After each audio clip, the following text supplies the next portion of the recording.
Hello, everyone. So I just got back from an early screening of Sonic the Hedgehog 2. I've actually really been looking forward to this one. I quite enjoyed the first one, and this one was looking to be like a true Sonic movie. So, from all the trailers that I was able to see. So, we'll get into that in a little bit. But yes, this film comes in at just a little over 2 hours long. Of course, it stars Ben Schwartz back playing Sonic. We have Idris Elba playing Knuckles, and Jim Carrey reprises his role as Dr. Robotnik or Dr. Egghead, whatever you want to call him. But yes, without further ado, let me get into this review for Sonic the Hedgehog 2, directed by Jeff Fowler. And yeah, here we go. So, Sonic the Hedgehog 2 takes place little less than a year after the first Sonic ended. So, Dr. Robotnik is on the Mushroom Planet and he has found a way to get himself back to Earth, and he has vengeance against Sonic. He still wants a way to use his power, but when he's getting back to Earth, he meets Knuckles, a kidnapped warrior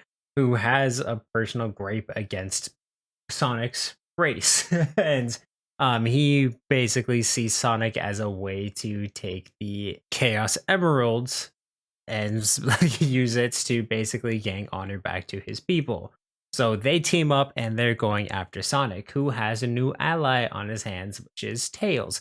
Tails basically gets word about everything bad that is happening, that Robotnik is back, and he goes to help Sonic. So they basically go on the task to make certain that they get the Chaos Emerald before Robotnik and Knuckles do. And yeah, that's the basic plot summary of that. In the background, of course, you have the human characters. So you have Donut Lord, who's at a wedding in Hawaii, and he's kind of sidelined for a little bit, but of course, everything transpires, comes together by the end of this film, and they're all connected once again. But yeah, this is definitely a bit more of a coming of age story and what it means to be a hero for Sonic. He has to learn that the hard way a few times. He has good mentors around his life, but he's still very young, making mistakes, and he has to learn from experience a little bit. So that's a lot of this movie. He does put some people in danger and definitely acts really reckless, and he's very full of himself. But again, they do have some good commentary of what it means to be a hero, and especially for someone like Sonic, what that would mean.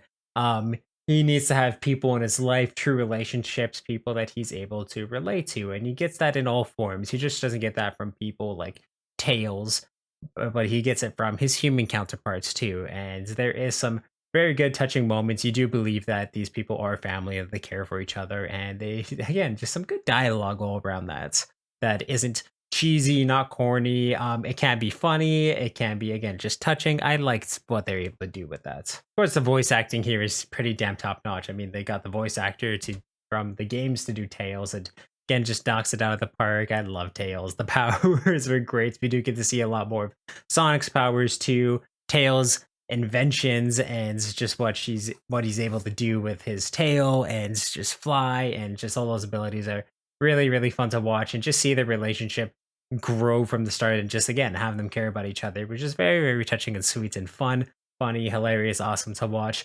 Knuckles is done super well. I love Idris Elba's just voice acting, and of course the dialogue that he had.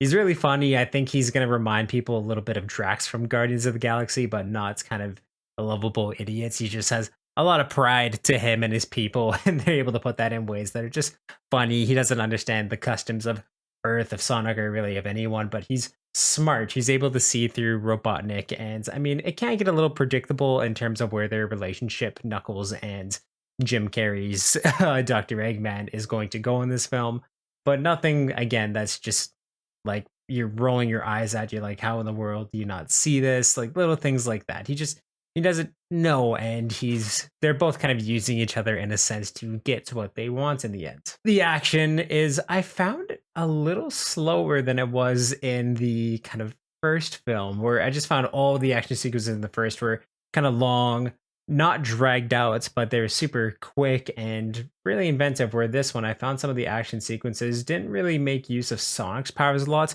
We get to see a lot of Knuckles and Tails, and I mean, we do get some amazing sequences with Sonic, but for the most part, I found that he just wasn't as quick as we've seen him be in the first movie. Not that they downplayed his powers, he's still pretty wicked, but I just felt like he was a little underpowered in this film, or he was holding back in a way that I just didn't see or understand in the film. But again, nothing that's not entertaining to watch. He's still super fast. He does some awesome things. There's some really fun slow-mo scenes that they do with it. Yeah, I like seeing these three characters be on the screen and use their powers in ways that were just I was waiting to see in the games. Jim Carrey's performance again is absolutely awesome. He is just an absolute maniac when it comes to playing Dr. Robotnik. And yeah, if this is truly his last performance, I'm gonna miss him because no one can do what Jim Carrey does on screen. And yeah, what he brings to the role is absolutely hilarious. I love his one-liners, his little quips. He was very, very, very fun to watch. Of course, this being a movie kind of aimed at kids, there are a few sequences that are just you will roll your eyes at, and they're a little hard to get through. Most of that is like the entire wedding sequence that they have with the human characters and them, especially there's a sequence where they have to take out like a covert group of agents that is just so bad. Like it's not good. I mean, I think kids will get a laugh from it because of how goofy it is, but it sucks compared to the rest of the movie. And yeah, I was just really waiting for Sonic and that kind of level of action and humor to make its way to the screen instead of the really the way that I can best describe it is remember that sequence in Kingsman 2 where Elton John was kind of breaking the fourth wall and all of a sudden had kung fu powers and things like that. That's kind of what I saw with the wedding sequence of this film. So yeah, I'm trying to get that part out of my head. But the rest of it's great. Again, I love the action sequences. They're very well shot. There's some beautiful landscapes that this movie goes to. It's kind of globetrots quite a bit in this film, actually. It is very, very fun to see. There's a lot more lore. It is a true Sonic movie where we get so much lore from the games, and it was awesome to see that brought on the screen with such passion. And these people know what they're doing. It is awesome to watch, and I'm excited for a third one. I do really, really hope. Well, I mean, we are going to get it. There is an after credit sequence that teases what's going to come in the third movie, so I do recommend you stick around for that. It got me pumped. It's I don't really want to say too much, but it teases someone that I've really been wanting in these films. One of my favorite elements of just everything Sonic. So very, very happy to see that they're going to go in that direction for the sequels. And yeah, if they're able to keep this quality up, I'm going to be very, very, very hyped to watch it. But yeah, with everything taken together, I had a lot of fun with Sonic the Hedgehog 2, and that's why I'm going to give it a 7.5 out of 10. Highly recommend it if you like the first film. If you didn't like the first film in terms of it not being true to the games or things like that, give this one a shot.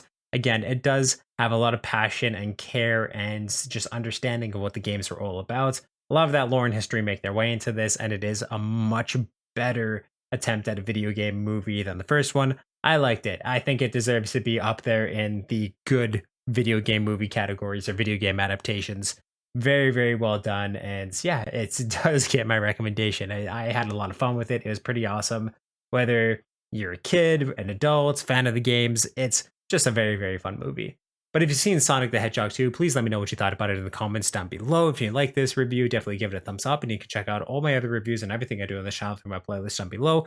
And for convenience sake, I'll link some up top here. If you want to check out everything I do, or subscribe to a little ringer on, if you want to check out everything I do live stream and Twitch wise, there is a link to that in the description of this video on my channel bio, and in both of those places there's a link to the Media Mountain, which is my Discord where we talk about movies, video games, comic books, TV, pretty much everything that's awesome in this world. So you can definitely join that amazing community. I'll make it even more amazing than it is already. But yes, please go check out Sonic the Hedgehog 2 when it comes out this Friday, April 8th. It is well worth your time, your money. I just loved it. So yeah, awesome guys.